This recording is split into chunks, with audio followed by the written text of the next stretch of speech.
क्या नाम है आपका? मेरा नाम राहुल है। कहाँ से हैं आप? मैं कोटली से हूँ।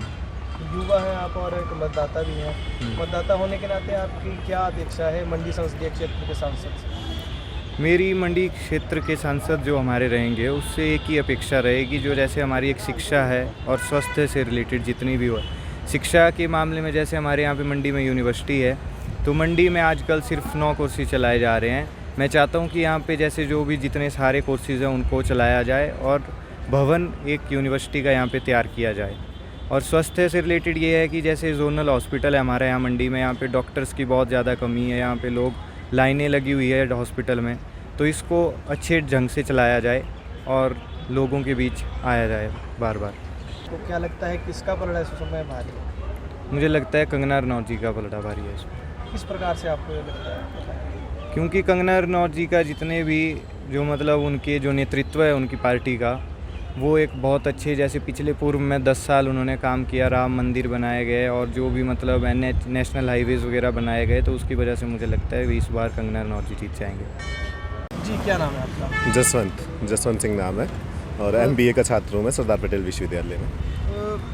मंडी संसदीय क्षेत्र के जो प्रत्याशी है उनसे आप क्या अपेक्षा रखते हैं और क्या जो है मुद्दे हैं? देखें, जैसे सरदार पटेल विश्वविद्यालय का मैं छात्र हूँ, तो हमारी सबसे बड़ी अपेक्षा जो यहाँ के प्रत्याशी से यही है कि जो सरदार पटेल विश्वविद्यालय है, इसका आपको जैसे पता होगा कि थोड़े टाइम पहले दायरा घटाया गया था। जबकि हम देखते हैं कि मंडी क्षेत्र को तो फिर ठीक है, बट मंडी क्षेत्र के बाहर का जो बंदा, जैसे जो चंबा का बंदा है, उसके लिए शिमला जाना बहुत मुश्किल है। तो हमारी सबसे बड़ी अपेक्षा तो उनसे यही है कि सरदार पटेल विश्वविद्यालय का दायरा जो है उसको पुनः उतना ही किया जाए जितना वो पहले से था। सबसे बड़ा मुद्दा इस वक्त छात्र के लिए यही है। और दूसरी जो हम अपेक्षा रखते हैं हमारे सांसद से, वो यही है कि रोज़गार, जैसे आप जानते हैं कि जो वर्तमान सरकार यहाँ पे चल रही है उसमें इतने रोज़गार का कोई विजिबल ऐसा नहीं देखने को मिला है हमको, जिससे कोई नोटिफिकेशंस वगैरह वैसी नहीं आ रही हैं। जैसे हम जानते हैं हिमाचल का पटवारी जो है वो पिछले 4 साल से आज अभी तक नोटिफिकेशन नहीं है। तो ऐसे जो युवाओं के लिए रोज़गार जो प्रोवाइड करवा सके, हमें वैसा जो हमारे रोज़गार के लिए लड़ सके, वैसा सांसद चाहिए इस संसदीय क्षेत्र में। क्या लगता है आपको कि किसका पलड़ा इस समय भारी है? देखें, किसका पलड़ा भारी है वो तो 4 तारीख को ही पता चलेगा। बाकी हमारे जो मुद्दे हैं हम उनके मद्देनज़र अपना मत का प्रयोग करेंगे। मेरा नाम युगल किशोर है, मैं सराज विधानसभा क्षेत्र से हूँ। और अभी जो सरकार के नई सरकार बैठी हुई है हमारी कांग्रेस इस टाइम में, तो आप लोगों ने देखा है कि किस तरह से अभी युवाओं को दिक्कत आई कुछ समय पहले से ही। और हम चाहते हैं कि हमारे को रोज़गार मिले और हम लोग आगे बढ़ें, जिसमें कि सरकार अभी कोई भी हमारा साथ नहीं दे रही है। हमारी ये गुजारिश है सरकार से, चाहे वो सरकार अभी प्रेजेंट में है वो या फिर नई सरकार जो आएगी, वो जो भी आएगी सरकार, हम चाहते हैं कि वो युवाओं के बारे में कुछ सोचे और बेरोज़गारी को दूर करे, सभी को रोज़गार प्रदान करे ताकि हमारा जीवन यापन अच्छे से हो। कौन सी सरकार के इस समय पलड़ा भारी है? पलड़ा दोनों को कांटे की टक्कर लग रही है। विक्रमादित्य जी भी अच्छे हैं और कंगना जी भी ठीक हैं, दोनों युवा नेता हैं। तो हम चाहेंगे कि जो भी युवा नेता आगे आए वो सभी के बारे में, खासकर युवाओं के बारे में सोचे और युवाओं को आगे प्रोत्साहित करे ताकि वो अपने जीवन में अग्रसर हो पाएँ। जी क्या नाम है आपका? मेरा नाम मनीषा ठाकुर है। कहाँ से हैं? मैं सराज से हूँ। वोटर होने के नाते आप सांसद से क्या अपेक्षा रखते हैं मंडी संसदीय क्षेत्र? मैं यही सांसद से अपेक्षा रखती हूँ। आजकल हमारी शिक्षा ही और बेरोज़गार में कोई प्रभाव नहीं आ रहा है, इसीलिए हम यही सांसद से यही अपेक्षा करते हैं कि हमारी आजकल की जनता शिक्षा पे ही और स्वास्थ्य के होने पर ही आधारित होती है। तो इसीलिए हम सांसद से यही रिक्वेस्ट करते हैं कि हमारा शिक्षा और स्वास्थ्य का दायरा अधिक होना चाहिए। हमारी शिक्षा के दायरे जैसे यूनिवर्सिटी का दायरा कम किया गया है, तो उसे बढ़ा देना चाहिए। क्या लगता है आपको कि कौन से प्रत्याशी का पलड़ा भारी है इसमें? प्रत्याशी का पलड़ा भारी है तो 4 जून को ही पता लगेगा। जी क्या नाम है आपका? मेरा नाम कीर्तन चौधरी। कहाँ से सर आप? मंडी से, सदर से। वोटर हैं आप, वोटर होने के नाते आप क्या अपेक्षा रखते हैं मंडी संसदीय क्षेत्र के? मंडी में तो हम तो चाहते हैं कि राजा साहब ही आए और उनका विजन अच्छा है। जो भी बोलते हैं मंडी के लिए अच्छा ही बोल रहे हैं। स्मार्ट सिटी के बारे बोल रहे हैं, दूसरा कुल्लू के बारे में, मेडिकल कॉलेज के बारे बोल रहे हैं। हमारे जितना हो सके हम तो राजा जी के साथ ही करें। कंगना के साथ को कंगना से बात करना भी उसको पता नहीं लगता 2014 में आज़ादी मिली, ये वैसा बोलती है। एक नारी होने का सम्मान हम भी करते हैं, परंतु उसको कुछ भी पता नहीं चलता, ये इसको बस एक मोदी का सहारा और कुछ का नहीं। आपको क्या लगता है किसका पलड़ा भारी है इस समय? इसमें तो कांग्रेस का ही लग रहा है, टफ तो है पर निकाल देगा राजा साहब। देवेंद्र शर्मा, कहाँ से सर? मैं मंडी से हूँ। सर वोटर हैं आप, वोटर होने के नाते मंडी संसदीय क्षेत्र का जो प्रत्याशी है उससे आपकी क्या अपेक्षा है, क्या मुद्दे हैं मंडी संसदीय क्षेत्र की जनता के? सबसे पहले तो पूरे देश प्रदेश मंडी को साथ इंक्लूड करते हुए बड़े बड़े मुद्दे हैं। मंडी हमारा जो है वो शिक्षा की वजह से पूरे देश में नंबर 1 पे है। केरला के बाद वो तो पूरे प्रदेश की बात है, परंतु मंडी जो है वो शिक्षा के लिहाज से नंबर 1 है। मंडी के जो बच्चे हैं आज 10 साल से लेकर के बेरोजगार पड़े हुए हैं। देश में उनको नौकरी कोई नहीं रही है, क्योंकि इन्होंने सारा प्राइवेटाइजेशन कर दिया। सरकार के पास नौकरियां देने को है नहीं बिल्कुल भी, चाहे वो इंडियन एयरलाइन थी, चाहे BSNL था, चाहे रेलवे है, चाहे दूसरी कंपनियां हैं, जो 23 कंपनियां सरकारी कंपनियां थी उनको भी सबको प्राइवेट कर दिया। और आज नौकरी है नहीं और बच्चे जो है दर दर भटक रहे हैं, इस आस में है कि कहाँ हमें नौकरी मिलेगी। आज प्राइवेट कंपनियां उन्होंने भी बच्चों के जो है वो मंथली जो इनकम होती थी उनको उसको भी घटा दिया है। एक मिनिमम वेजेज पे 15-18 हज़ार पे उनको रखते हैं, जिन्होंने सारी ज़िंदगी अपनी पढ़ने के लिए लगा दी है। आज बहुत बुरे हाल है। नंबर 2, किसानों के लिए हिमाचल प्रदेश जो है वो सेबों का प्रदेश माना जाता है। यहाँ पे सेब के लिए जो है वो अडानी को जो है वो उन्होंने वो कर दिया है, और अडानी जो है अपने हिसाब से सेब लेते हैं और लोगों को उसमें बड़ी समस्या होती है और वो जो है लोगों को बहुत लूटते हैं। क्योंकि लोगों को बेरोज़गारी से निजात दिलाने के लिए, लोगों का रोज़गार, अपनी रोजी चलाने के लिए ये बहुत ज़रूरी है। नंबर 3, यहाँ पे हमारे मंडी में जो है कोई प्रोजेक्ट नहीं चल रहा है, कोई और दूसरे काम नहीं चल रहे हैं, तो बच्चे जाएंगे कहाँ? बेरोज़गारी का बुरा हाल है, भूखमरी का बुरा हाल है, महंगाई जो है वो बहुत टॉप पर है। अगर इस लिहाज से देखा जाए तो इनकी जो प्रत्याशी है, भाजपा वालों की प्रत्याशी, वो तो कोई मेरे को विजनरी नहीं लगी लड़की। उसके अंदर कोई विज़न नहीं है, वो सिर्फ निंदा करने पे विश्वास करती है, गाली देने पे विश्वास करती है। उसने 2 महीने के अपने कार्यकाल में जो इसका वर्किंग रही यहाँ पे प्रचार की, उसने एक भी जगह अपना विज़न नहीं बताया जिसको लोग देखते रह गए।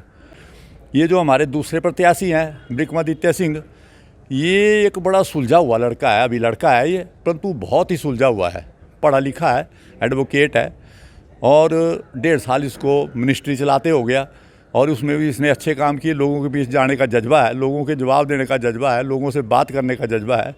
तो मेरे लिहाज से ऐसा है कि लोगों का आज जो सारा मत बना हुआ है वो सारा विक्रमादित्य की तरफ है। मेरा नाम दीपक पठानिया है। सर कहाँ से? मैं मंडी से। वोटर हैं आप, वोटर होने के नाते मंडी संसदीय क्षेत्र का जो प्रत्याशी होगा उससे आपके क्या जो है मांग है, क्या अपेक्षा रखते हैं आप? वोटर होने के नाते मंडी में जो मंडी की जनता के लिए, मंडी पार्लियामेंट्री के लिए जो काम करेंगे हम उसी के साथ हैं। क्या मुद्दे हैं मंडी संसदीय क्षेत्र के? मंडी संसदीय क्षेत्र के मुद्दे अगर देखा जाए, जैसे अगर विकास की बात की जाए तो विकास एक ऐसी चीज़ है जो कभी नहीं रुकता। जो अभी प्रेजेंटली अगर देखा जाए, जो हमारे यहाँ पे डिजास्टर हुआ मंडी में, कुल्लू में, मनाली में, तो उस टाइम जो भी जितने भी काम हुए वो सारे जो है कांग्रेस पार्टी ने जो काम किए, सुखविंदर सिंह सुक्खू की सरकार, हमारे राजा विक्रमादित्य सिंह जी उनके साथ पूरे अड़े रहे, सभी सड़कों को बहाल किया, सभी लोगों की मदद की। आज तक पिछली सरकारों में जो भी किसी का घर बह जाता था, कुछ हो जाता था, तो 1-1.5 लाख से ऊपर नहीं मिलता था। कांग्रेस की सरकार ने आते ही इसको 7 लाख रुपए कर दिया, जिससे कि लोगों में बहुत बड़ी राहत है। क्या लगता है आपको इस समय कि दोनों ही युवा चेहरे हैं भाजपा और कांग्रेस की तरफ से, आपको क्या लगता है किसका पलड़ा भारी है? दोनों में अगर कंपैरिजन किया जाए तो एक्सपीरियंस के आधार पे विक्रमादित्य सिंह जी का पलड़ा जो है भारी है। एक तो ज़मीन से जुड़े हुए नेता हैं, 2 बार उन्होंने इलेक्शन जीता है, दूसरी बार में वो मंत्री रहे हैं। राजा वीरभद्र सिंह जी के पुत्र हैं जो 6 बार हिमाचल प्रदेश के मुख्यमंत्री, वो 3 बार अपने सेंट्रल मिनिस्टर रहे हैं, तो कुल मिला के विक्रमादित्य जी का पलड़ा जो है भारी है। जी, क्या नाम है आपका? मेरा नाम मनीष कुमार है। कहाँ से सर? मैं मंडी से ही हूँ, जे रोड से। युवा हैं आप और एक मतदाता भी हैं। जी, एक जी। युवा और मतदाता होने के नाते आपके सांसद जो रहेंगे मंडी संसदीय क्षेत्र से, उनसे क्या अपेक्षा रखते हैं? जी, पहले तो यहाँ पे हमारे यहाँ पे पार्किंग की बहुत बड़ी वो है दिक्कत। पार्किंग नहीं है, ना टेस्ट निकल रहे हैं। 15 महीने से जो सरकार रही है उसमें भी कोई काम नहीं हुआ है हमारे। और क्या लगता है आपको इस वक्त किसका पलड़ा भारी आपको लग रहा है कि कौन सी सरकार? भारतीय जनता पार्टी कंगना जी आएंगे, वही आने चाहिए, वही काम करेंगे। बीजेपी ही। मौजूदा सरकार में आपको क्या लगता है कि काम कार्य नहीं हुए? नहीं हुए सर, कोई काम नहीं हुआ है। ना पार्किंग बनी, ना कुछ हुआ, कुछ भी नहीं है। ना टेस्ट आए, अभी तक कोई भी टेस्ट नहीं आए हैं।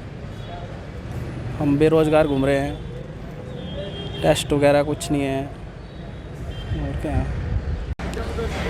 मंडी संसदीय क्षेत्र की मैं बात करूं तो सबसे बड़ा मुद्दा तो मुझे ये नज़र आ रहा है कि जो हम जलोड़ी जोत की तरफ जाते हैं और जो रास्ता बंद रहता है, भूभू टनल जिसको कहते हैं, वो वाल टनल, और जो जोगिंद्रनगर से कुल्लू की तरफ कई सालों से चल रहा है कि वहाँ भूभू जोत टनल जो बननी है। तो मेरा आग्रह है इन दोनों प्रत्याशियों से कि इसके बारे में जो भी जीत के सेंटर जाएगा वो उसके बारे में बात करें। और सबसे बड़ी बात, अगर हम मंडी पे आते हैं तो मंडी में भी कई सारे मुद्दे हैं जो सभी को पता ही है, जैसे शिव धाम का बनना, पटेल यूनिवर्सिटी, उसके बाद आपका मेडिकल यूनिवर्सिटी, या मंडी में और कई चीज़ें हैं जिनके ऊपर जो भी सांसद जाएगा बात करें। और सबसे बड़ी बात, एक बहुत सी छोटी बात है वैसे, ये जो हमारा विश्वकर्मा टेम्पल के पास पिछले डिजास्टर में जो पहाड़ी गिरी थी, उसके बारे में मुझे लगता है कोई बात ही नहीं कर रहा है, ना भाजपा के प्रत्याशी ना कांग्रेस के प्रत्याशी। वहाँ एक रिटेनिंग वाले हैं, नहीं तो 2 महीने के बाद फिर बारिश आएगी और वही हाल होने वाला है। तो ऐसे बहुत सारी समस्याएं हैं हम मंडी को लेकर, और दोनों का विज़न क्लियर है। देखो अब दोनों प्रत्याशी क्या करते हैं और क्या होता है। क्या लगता है सर आपको, कौन से प्रत्याशी का पलड़ा आपको भारी लगता है? देखो, ये क्वेश्चन आज की डेट में बहुत मुश्किल है, क्योंकि बहुत ही साइलेंट वेव चली हुई है। इतनी साइलेंट वेव जैसे पूरे इंडिया में चली है, वही साइलेंट वेव हमारी कंस्टिट्यूंसी मंडी कंस्टिट्यूंसी में भी चली है। तो कहना बहुत मुश्किल है। अगर मैं आपको एक छोटी सी बात कराऊँ, अगर आप आज 18 से 20 साल के बच्चे से बात करोगे कि तुमको वोट किसको देना है, तो उनका आंसर बहुत क्लियर होता है कि हमें तुम्हें क्यों बताएं, ये हमारा अधिकार है। तो ऐसे ही पूरी जनता का भी यही चीज़ हम देख रहे हैं, कोई कहने को तैयार ही नहीं है। तो फिलहाल तो 50-50 लग रहा है, बाकी देखो 4 जून को क्या होता है। मेरा नाम मयंक शर्मा है। कहाँ से हैं? मैं वार्ड नंबर 4 नेरला से। युवा हैं आप और एक मतदाता भी हैं। मतदाता होने के नाते आपकी क्या अपेक्षा है एक सांसद से, कि क्या आपके जो है मुद्दे मंडी संसदीय? सांसद से पहले अपेक्षा तो है कि वो यहाँ पे आएँ, जीतने के बाद भी अपने विजिट यहाँ पे देते रहें। और मुद्दा मुझे जो लगता है कि युवा होने के नाते एक लाइब्रेरी का मुद्दा है। लाइब्रेरी के मंडी संसदीय क्षेत्र में या मंडी शहर में बहुत आवश्यकता है। और दूसरा मुद्दा मुझे जो लगता है वो है कि यहाँ पे एक पार्किंग की जो व्यवस्था है उसकी कमी है, तो एक पार्किंग की व्यवस्था भी होनी चाहिए।